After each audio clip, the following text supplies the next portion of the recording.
start his jail sentencing. He is out. He is looking good. He is fired up. Peter, thank you so much for joining me again today.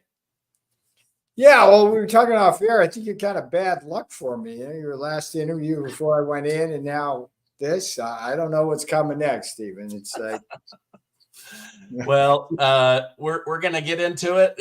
So much has happened, even just in the last 10 days. But sure. I want to start with this. Biden ordered you to be harassed and investigated. Nancy Pelosi ordered you to be harassed and investigated. Merrick Garland ordered you harassed and investigated. The fake J6 committee ordered you harassed and investigated. You were ultimately jailed for standing up for Donald Trump, the Constitution, executive privilege. You followed the laws of your country and ended up serving time for your country and your loyalty. How are you doing today, sir? I'm doing great. You did leave one branch of government out, which was the judge and the judicial system that stripped me of every possible offense before throwing me to a woke jury. When I gave my speech at the RNC the other night, it was fresh out of literally that morning. I was in prison that night. I was on the stage.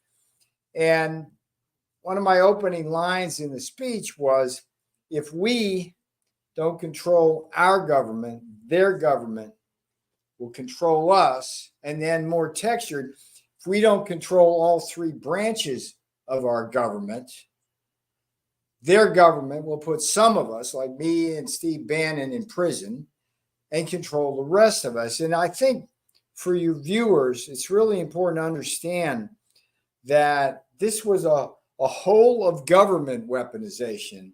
It did indeed start with Pelosi and the J6 committee in the House. That's a legislative branch. They held me in contempt for what? For basically honoring the doctrine of executive privilege, which goes back to the days of George Washington, defending the constitutional separation of powers. Then Democrat Attorney General indicts and prosecutes me for a crime that the Department of Justice had said for the last 50 years wasn't a crime at all. In fact, the Department of Justice policy said it was my duty, Stephen, my duty, if I got a subpoena from Congress as a senior presidential advisor, to tell Congress to go pound sand. And then, of course, the judges, just as the Democrat judge, Juan Marchand, in the Manhattan Star Chamber on Trump, stripped him of every defense and left out all sorts of stuff. My judge, this guy named Ahmed Mehta, an interesting character, Obama appointee, campaign contributor. His wife, I don't like to go after family as a rule, but she is part of this. His wife is at one of the biggest lobbying firms and fundraisers for Democrats in the swamp, right? So I get him as a judge, probably no accident. And he not only strips me of every defense, sends me to a woke DC jury and gets me convicted, he puts me in prison, Stephen. He puts me in prison before you could even hear my appeal. And that's just never done. It's like if somebody has an appeal, which has a good chance of winning, which certainly mine does, you let the person out until the appeal runs its course. So they put me in prison. And my tagline at the end of the speech was, I went to prison so you won't have to.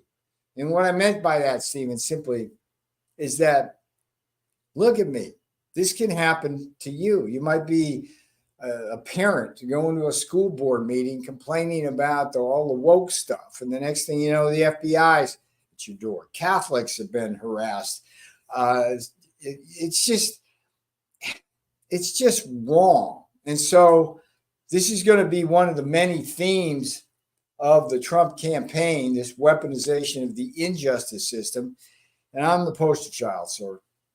Yeah, you really are. The last 2 weeks have been pretty crazy. A former president was shot in an assassination attempt, and a sitting president announced that he is stepping down from his presidential race. Now people are saying, wait a minute, if you're not qualified to run for office, you're not qualified to run the office. I'd like to hear your reaction about each event, but let's start with Biden announcing that he's not going to run for president. Sure. Well, for me, the big picture here is that Biden's decision basically makes this even more of a campaign that we on our side of the fence have to fight on policy grounds, because our policies on everything trump, pun intended, trump their policies. If you look at the issues that matter to the American people right now, it's the border, certainly, and it's the economy and the inflation in particular. And then people are very disturbed by this woke agenda, this whole transgender destruction of women's sports, the crazy, unthinkable genital mutilization, young boys thrown to the pagan gods of fake Fauciism. I mean, and then this indoctrination of our youth. And so policy is going to matter. And I think I anticipated this. Following the 2022 congressional race, I sat down and said, look, I got to write a book about our policies and explain to the American people that MAGA is mainstream. MAGA is mainstream. And we got to use the book, and it's the new Maga Deal at newmagadeal.com.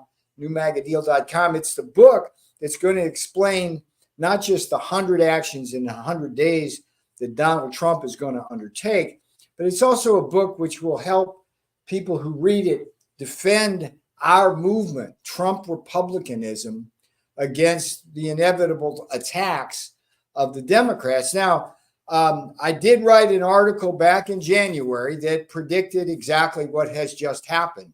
You can go to the Washington Times and check it out. This was all planned, Stephen. I knew back in January that Biden would not be the nominee. Biden stayed in the race. You have to remember, Biden's the puppet, right? He's the guy who presents as the champion of the Rust Belt, right? The kid from Scranton, okay? He that's his image. But what they put him in, he's feckless, old. He's a puppet for the woke Democrat elites who have taken this country in such a radical direction. They put him in. The first coup was on Bernie Sanders. And if you remember, Bernie was leading that race, and they cut him off at the knees. Now they let Biden go all the way to where he is today. And the advantage of this, Stephen, was you don't have a contested primary. So you don't have a lot of Democrats trying to outwoke each other and then being saddled with what other crazy stuff they might say in a general election, right? So we knew this was going to happen. So I said that come at convention, they have a brokered convention. And that's what we have. And so I don't think it's smart for these Fox commentators or House Speaker Mike Johnson or anybody in between to actually push for Biden to resign right now. Why? Because then it's President Harris. And if she is indeed at the top of the ticket, that gives her a little bit more street cred. Instead of being in the sewer, she gets her nose like slightly out of the sewer as president. So we got to be really careful here how we deal with this situation. I don't think it's in our interest for him to step down right now, but we got to fight this on policy, not personalities. We don't even know who we're running against. Yeah. Okay, I want to come back to the Trump thing, but before I lose my train of thought, I'm reading now that behind the scenes there was a lot of backstabbing from the Obamas. They're wanting Joe out. They are rallying Hollywood to shame him, embarrass him, push him out. They would love, as you mentioned, for VP Harris to become sitting President Harris, so that anyone who runs against her at the DNC automatically looks like they're running against an incumbent president. Do you have any inklings on who they might put forward, or who might pick as a vice president in order to make herself more relatable or popular or votable? Well, there's another possibility with the Obamas, which is Michelle at the top of the ticket and Newsom as the VP and just pushing Kamala out. And that's an easy scenario to imagine because the polling will come out now. They'll show that Kamala doesn't do any better than Joe. They show that, and this is very rare, she's got her unfavorables are higher than her favorables. I mean, that's a death sentence in politics. Do you remember do you know what the Q factor is, Stephen? You ever heard of that? No, I don't. Okay, so the Q factor is fascinating. It's a big deal in Hollywood. What it is it's a scale of, I don't know, let's call it 0 to 100. 0 is bad, 100 is the best. And what you do is you have people watch people on screen without the sound. Kind of like that, right? Okay. And you see what their reaction is. And some people have these Q factors just off the charts. You know what I'm saying? It's like you say, oh yeah, that looks cool. You don't even have to listen to what they say. They got a high Q factor, right? That's Kamala's problem. She's in the toilet on the Q factor, right? So she, even with the sound off, people are turned off. Even with the sound off, people are turned off. And then she opens her mouth and things get worse. So I think it's 50-50 at best that she's on the ticket. How do you keep her off? You promise her something, or you just roll over at the convention. I mean, she has no right to the nomination. The only thing she's got is some claim to the money that's been raised. But I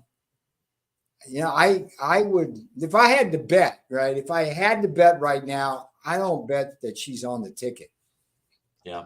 Well, I know the Obamas are pushing one direction, the Clintons are pushing another. And so you have this dichotomy of who's going to really lead the DNC going forward. You know, we felt this is Trump. Which way Hillary got pushing? What are they pushing? So I just read last night that they are saying Joe Biden was a great president. Yeah. He's got a knack for picking good talent.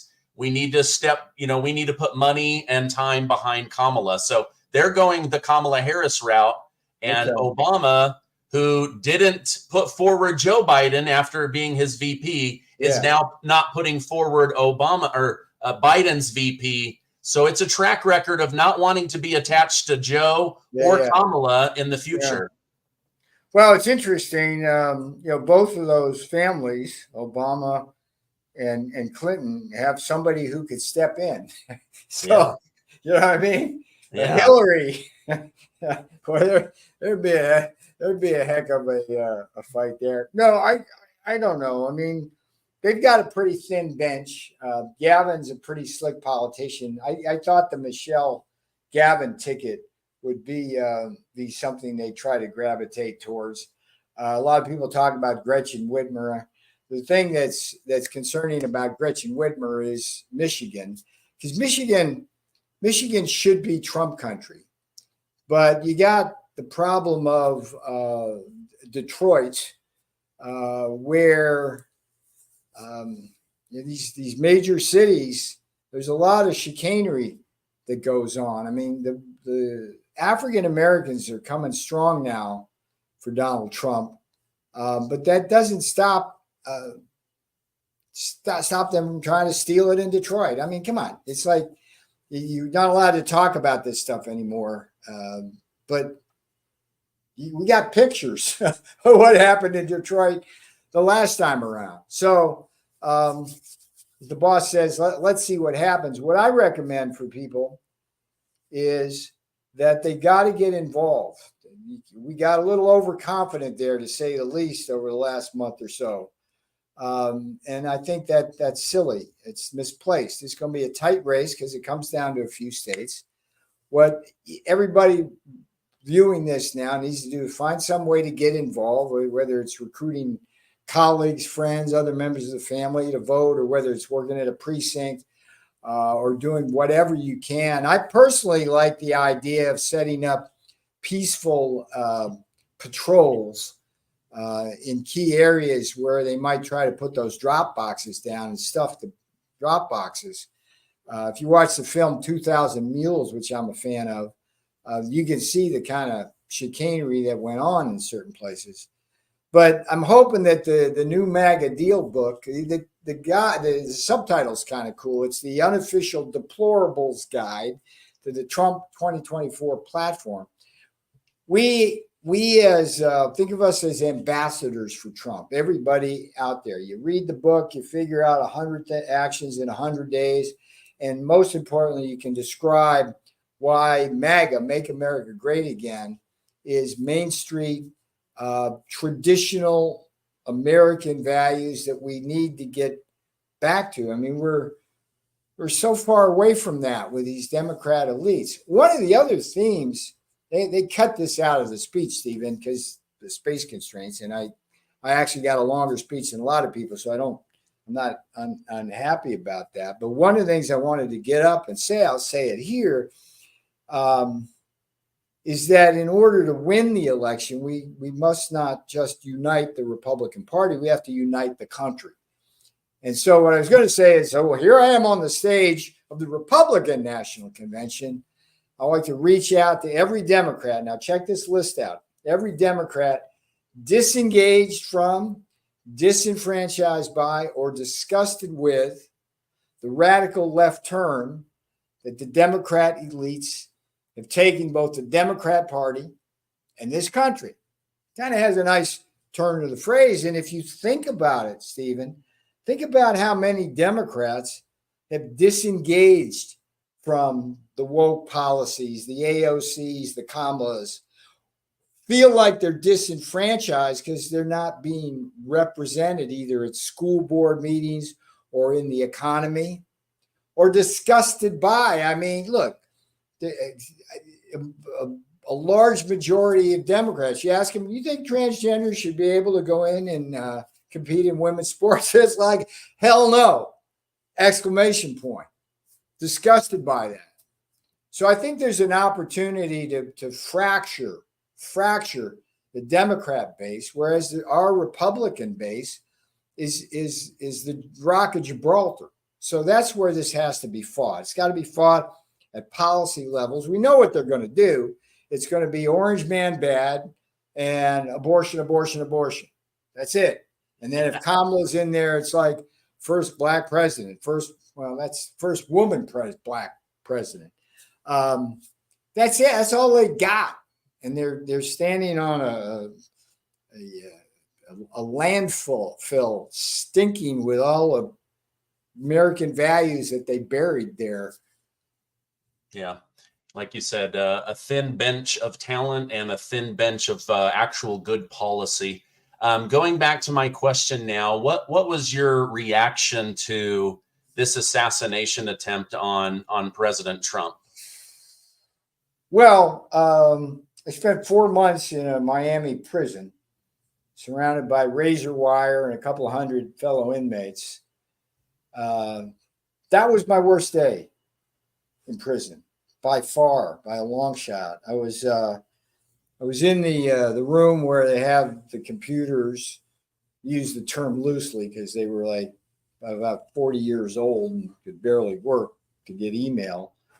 They had the computers and a bank of TVs, right? So I'm sitting there and I see, Trump rally, Bucks County. Cool. Pennsylvania.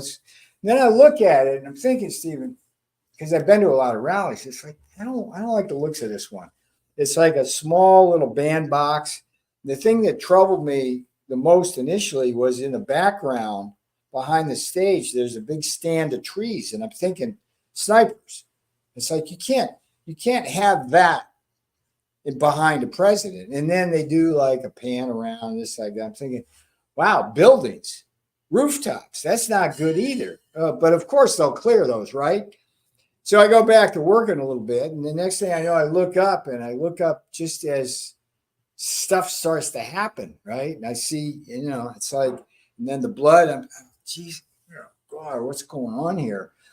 And what troubles the hell out of me now, it should trouble everybody in America based on me being on the inside of the White House, knowing how hostile the FBI and the CIA are towards Donald Trump, is it looks like Secret Service allowed that to happen.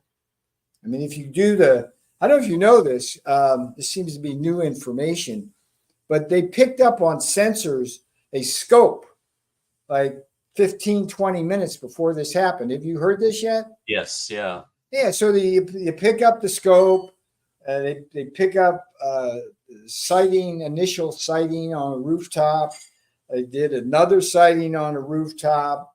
And all this is happening like in real time, starting 20 minutes before the president. They let him get on stage knowing there was an active threat. Now, I'm an Occam's razor kind of guy, which is the simplest explanation is usually the most likely. I'm the guy who back in April of 2020, I'm in the White House. The virus is killing us, literally. And I said, look, that virus came from the Wuhan Institute of Virology in China, which is a bioweapons lab for the Chinese military. Full stop. Got on and said that on Maria Bartiromo's Sunday morning show, right? I mean, it like heads exploded. No, it's from nature. No, you can't say that. Took some crap inside the West Wing. It's like, hey, that's what happened. And sure enough, it took years for them to admit, but that's exactly what happened. There's no question in my mind. There's no question in my mind that this was more than incompetence, that somehow there was a decision made by some of these people who don't like Trump to just see what happens. And they covered their ass by shooting the sniper, but only after the bullet was fired. I mean, come on. What other explanation can you give for this? Yeah. And look, it's attempted murder by the Secret Service, as far as I'm concerned. Yeah, it does not look good. I'll be covering the congressional hearings this entire week on that. I want to switch gears, Peter, to something that President. By the way, you may be interested in this. When I was at the convention after the speech, I'm with my fiance. We're on like the top floor, kind of overlooking, watching some of the speeches, and this big commotion erupts behind us, and we turn around. It's the head of the friggin' Secret Service getting into it with Senator Barrasso, right? She had the cojones to come up and walk around the RNC after overseeing a bureaucracy that just let the former president almost get assassinated. I mean, something's wrong there. Anyway, go ahead. Yeah, no, I agree with you. No, I was just going to point out some kind words from from President Trump. He said, "Congratulations to Peter Navarro, my Harvard-educated and brilliant expert on trade, for having endured a totally unfair and unnecessary 4-month stay in jail. Very unfair. He was released on Wednesday and went directly to Milwaukee, where he spoke about his trials and tribulations at the Republican convention. He was given a rousing reception and looked better than he did when Biden put him in. But Biden looks far worse." Interesting, isn't it?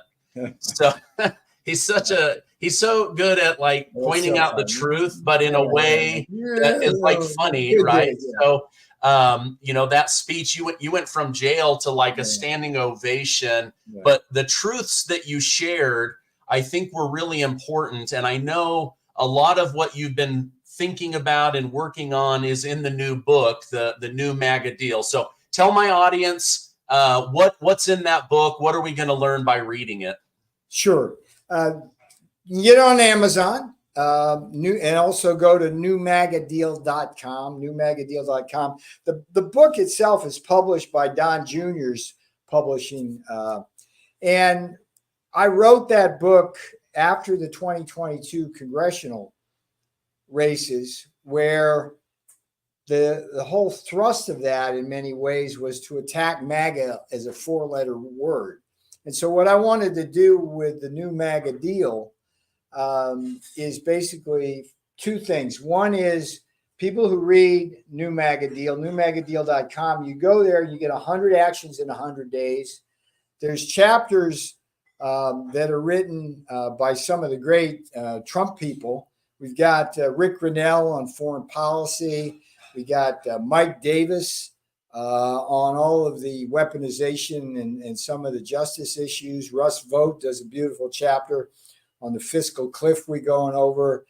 Greg Autry, who I wrote a book with on space, has a nice chapter on how we're going to prevent China from grabbing the ultimate high ground. And it's soup to nuts. I mean, the big issues are the border, of course, which we're going to immediately secure and begin mass deportations, fighting the inflation issue, and at least in part by bringing our supply chains home and stabilizing them, immediately ending the transgender destruction of women's sports on the cultural end, and everything in between. 100 actions in 100 days.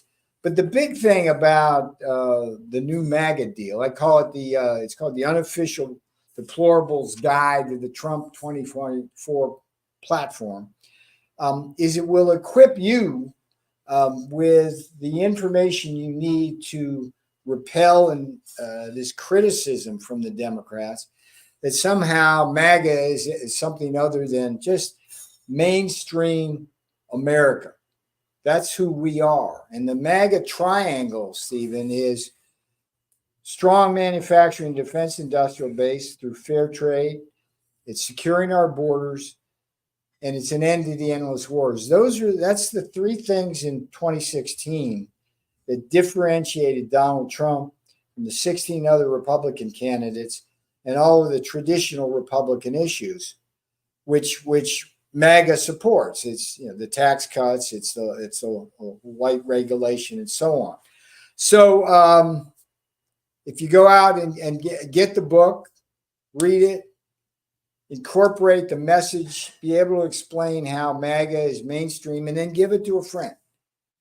And yeah, absolutely. I don't think we should take for granted that Trump still has this thing to win, but let me get you out on this. Sure. I think Kamala Harris has two major problems. The first one is she has been complicit in one of the biggest White House cover-ups in history, which is covering up the fact that we have a president with dementia running the country. She's in on it. She knows it. She wanted power. She did not want to leave. And so she lied over and over again to the American people to cover up. That's the first problem. The second problem is she is 100% put in charge of the border, and the country got invaded. So you put her track record next to Donald Trump's border track record. And I just think he's got a great opportunity to point this stuff out in front of him. And I look forward to hearing that. I know we got a hard out. You got so many, great interviews coming up. One last thing I'd say is that when you said Kamala Harris has got two problems, I thought you meant her first and last name. Oh, yeah. She's got that to overcome as well. Hey, I'm going to put a direct link to the new book down below. You look great. Thank you so much for coming on. I hope you have a great rest of your